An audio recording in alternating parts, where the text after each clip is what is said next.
Assalamualaikum warahmatullahi wabarakatuh. Salam kenal untuk seluruh asisten praktikum SIG. Perkenalkan, nama saya Latifah Kusumardani dengan NIM belakang 104 dari kelas IKC. Di sini saya akan melakukan presentasi dari seluruh materi praktikum SIG untuk memenuhi tugas responsi.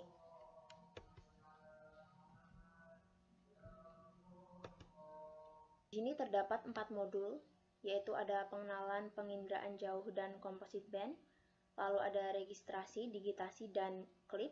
Yang ketiga ada interpolasi, kriging pada pemetaan SPL dan klorofil A, dan yang keempat adalah batimetri dan kartografi digital.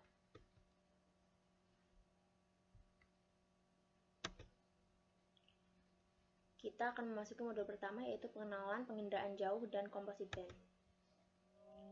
Penginderaan jauh merupakan teknik yang digunakan untuk mendapatkan informasi mengenai objek, fenomena, ataupun daerah dengan data yang dianalisis.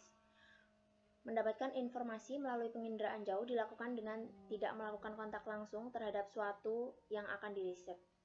Data dari teknik ini terdiri dari data citra dan non-citra. Untuk wujud data citra sendiri itu berupa analog, optik, dan digital, sedangkan wujud data non-citra adalah diagram, grafik, atau berupa angka.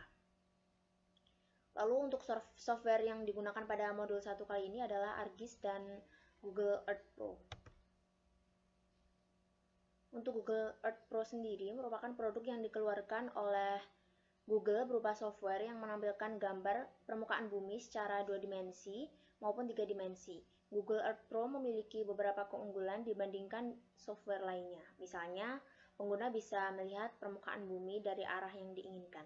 Dengan penggunaan media Google Earth Pro dapat menunjukkan bagaimana bentuk permukaan bumi, penggunaan lahan, dan kemiringannya. Untuk kelebihan Google Earth Pro itu ada menghemat waktu daripada survei langsung di lapangan, lalu tingkat ketajaman gambar yang tinggi dan kualitas gambar yang baik, dan kemudian ada perbedaan nyata antar warna dan tampilannya hampir sama dengan peta geologis. ArcGIS merupakan software keluaran Esri dan menyediakan kebutuhan untuk mengelola lingkungan serta SDA. ArcGIS adalah software yang memiliki ukuran besar dan berfungsi untuk mengadakan rancangan kerja yang bersifat dapat dikembangkan lagi menyesuaikan keperluan. Sifat rancangan kerja tersebut dapat digunakan untuk melaksanakan rancangan dari hasil aplikasi SIG. Hasil yang didapatkan dari penggunaan ArcGIS dapat dimanfaatkan oleh pengguna tunggal ataupun lebih berdasarkan desktop, server, web, atau mobile. Tujuan dari dibuatnya ArcGIS adalah agar sistem SIG tersedia dengan lengkap dengan menggabungkan beberapa software lain ke dalam satu software. Lalu ada satelit Sentinel. Di sini ada beberapa jenis satelit Sentinel, yaitu ada satelit Sentinel 1A dan Sentinel 1B yang menyediakan citra radar bagi wilayah darat dan laut. Lalu ada Sentinel 2A dan Sentinel 2B yang menyediakan citra optik beresolusi tinggi. Dan ada Sentinel 3A dan Sentinel 3B yang menyediakan data optik, radar, dan altimetri akurasi tinggi. Lalu, composite band merupakan kegiatan yang dilakukan untuk mengumpulkan band citra agar dapat menghasilkan visual yang diinginkan. Proses komposit akan menggabungkan 3 kanal atau band yang bertujuan untuk menghasilkan warna merah, hijau, dan biru atau red, green, blue atau RGB. Fungsi dari composite band adalah mengekstrak informasi spesifik yang ingin didapatkan dari sebuah gambar. Lalu di sini saya telah melakukan olah data dari modul 1 dan ini merupakan hasil yang saya dapatkan. Di sebelah kiri terdapat hasil citra Google Earth Pro di Semarang, lalu di sebelah kanan adalah hasil citra komposit dari citra Sentinel di Semarang.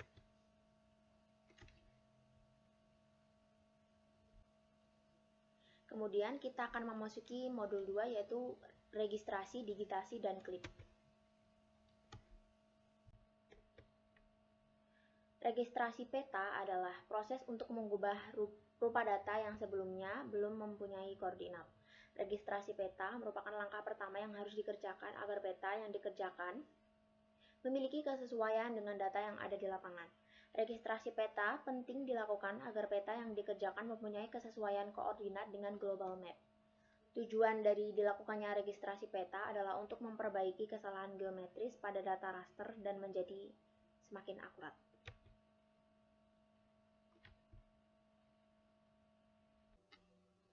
Kemudian ada digitasi peta yang merupakan tahapan berupa konversi data dengan format analog menjadi data digital.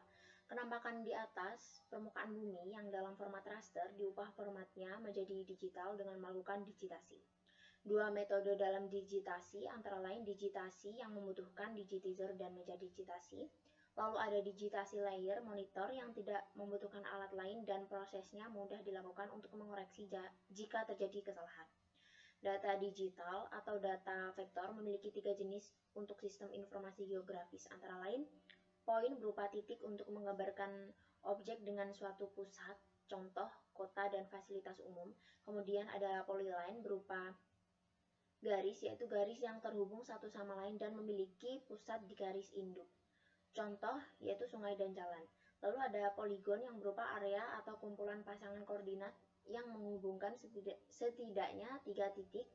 Titik awal dipertemukan dengan titik akhir kemudian ditutup.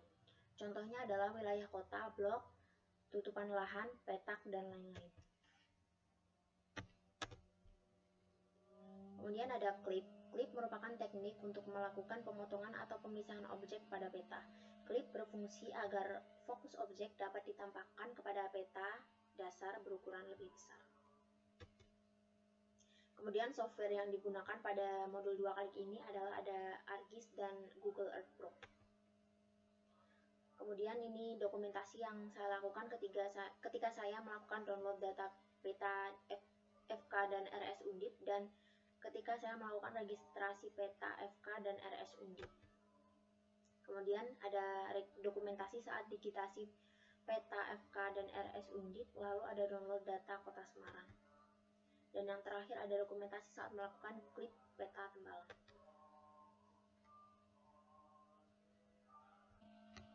Kemudian kita akan memasuki modul 3 yaitu interpolasi kriging pada pemetaan klorofil A dan suhu permukaan laut. Interpolasi adalah fungsi matematika atau metode untuk memperkirakan nilai pada suatu lokasi yang tidak memiliki data. Interpolasi merupakan metode untuk memperkirakan nilai suatu titik yang bukan titik sampel. Pendugaan dilakukan menurut nilai titik pada lokasi di sekitarnya yang merupakan titik sampel.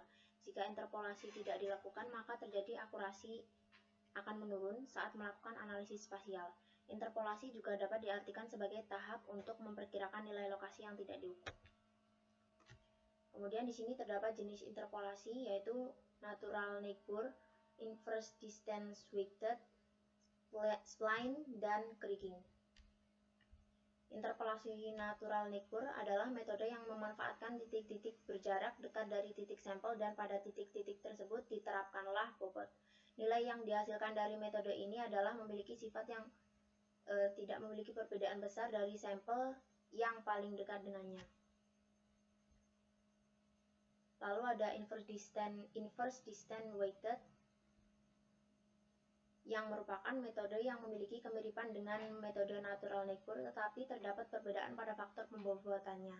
Pada metode inverse distance weighted menggunakan faktor pembobot berupa jarak. Kemudian ada spline. Spline merupakan metode yang meminimalkan lengkungan pada permukaan dengan menggunakan perhitungan matematik. Efek yang ditimbulkan dari penggunaan metode tersebut adalah terjadinya efek peregangan untuk memperkirakan nilai maksimum dan minimum sampel. Kemudian ada metode kriging yang merupakan metode yang dilakukan dengan melakukan perhitungan nilai jarak dari suatu objek dan objek lain serta korelasi spasialnya. Kemudian ada SPL atau suhu permukaan laut yang merupakan faktor yang memberikan pengaruh terhadap perkembangan dan metabolisme organisme laut. Sebaran SPL juga memberikan pengaruh pada distribusi ikan. Kemudian ada klorofil A yang merupakan pigmen fitoplankton yang berfungsi untuk kegiatan fotosintesis. Nilai klorofil A menjadi parameter kesuburan dan kualitas perairan. Klorofil A banyak dijumpai di permukaan perairan yang berdekatan dengan daratan. Klorofil A jika terletak semakin ke tengah laut akan memiliki kandungan yang semakin rendah. Hal ini disebabkan oleh pemasok nutrien di perairan berasal dari daratan. Lalu software yang digunakan pada modul kali ini adalah SIDAS dan ArcGIS.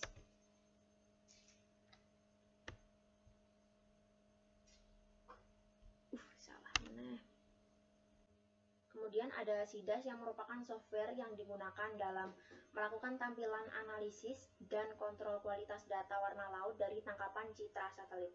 SIDAS sendiri digunakan untuk mengamati warna laut dan mudah diaplikasikan saat melakukan analisis data satelit yang berjumlah banyak. SIDAS mencakup generator level 1 hingga level 2 multisensor yang memiliki kemampuan menerapkan algoritma koreksi atmosfer NASA standar ke data GOCI. Kemudian ini merupakan hasil dari olah data yang saya lakukan, yaitu ada peta klorofil A bulan April tahun 2020 di Laut Arafura, dan ada peta SST bulan April tahun 2020 di Laut Arafura juga. Untuk penjelasannya, peta hasil interpolasi tersebut menunjukkan bahwa kadar klorofil A mengalami peningkatan. Hal ini dikarenakan pada bulan April merupakan musim peralihan 1 di mana musim tersebut memiliki pergerakan angin yang cenderung ke arah musim timur. Pada musim peralihan 1, persebaran klorofil A di perairan akan mengalami peningkatan. Penyebab peningkatan tersebut antara lain curah hujan yang meningkat sehingga zat hara masuk ke perairan akibat terbawa aliran sungai. Kemudian yang kedua adalah diakibatkan dari dampak terjadinya upwelling yang ditandai dengan nilai SPL yang menurun dan kadar klorofil A yang meningkat. Kemudian untuk penjelasan dari peta hasil interpolasi peta SST menunjukkan bahwa konsentrasi SPL mengalami penurunan. Seperti disebutkan di atas, peningkatan klorofil A diiringi dengan terjadinya penurunan SPL. Pada musim peralihan 1, pergerakan arus tidak teratur sehingga persebaran SPL menjadi tidak merata. Penyebab penurunan SPL sendiri disebabkan oleh massa air yang memiliki suhu dingin bergerak ke wilayah utara dari arah selatan yang disebabkan oleh angin muson dan juga dipengaruhi oleh turunnya hujan. Kemudian ada modul 4, yaitu batimetri dan kartografi digital. Batimetri adalah pengumpulan data dengan metode penginderaan atau rekaman dari permukaan dasar laut yang dibuat dari hasil sounding.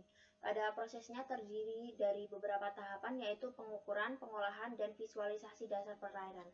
Hasil yang didapatkan kemudian dikaitkan dengan hasil pengukuran elevasi pasang surut, orientasi medan, dan hasil pengukuran geodetik. Data batimetri didapatkan dari hasil survei lapangan dengan echo sounder. Instrumen yang digunakan adalah multi-beam dan single beam echo sounder. Data batimetri nasional dapat diperoleh gratis di website INA Geoportal. Website lain yang dapat digunakan untuk memperoleh data batimetri adalah Pushidrosal, tetapi website tersebut merupakan website berbayar. Kegunaan dari data batimetri adalah untuk pemetaan jalur pelayaran, kemudian ada pendeteksi potensi bencana tsunami, kemudian untuk perencanaan bangunan pantai, dan untuk mengetahui kondisi morfologi suatu daerah perairan. Lalu ada kartografi yang merupakan suatu ilmu yang digunakan dalam membuat peta atau globe. Kartografi adalah seni, teknologi, dan ilmu untuk memvisualisasikan kemampuan muka bumi. Untuk sejauh ini, bidang ilmu dari kartografi sendiri merupakan visualisasi ke dalam bentuk rupa 2 dimensi atau 2D. Tetapi seiring berjalannya waktu, definisi kartografi berubah menjadi ilmu yang menyampaikan informasi geospasial berbentuk peta. Kemudian terdapat 2 jenis kartografi, yaitu ada kartografi manual dan kartografi digital. Untuk kartografi manual sendiri merupakan proses suatu kumpulan data dikompilasi dan diformat menjadi gambar konvensional dengan cara menggambar suatu bentuk sketsa secara manual menggunakan meja gambar, kursi, dan lain-lain.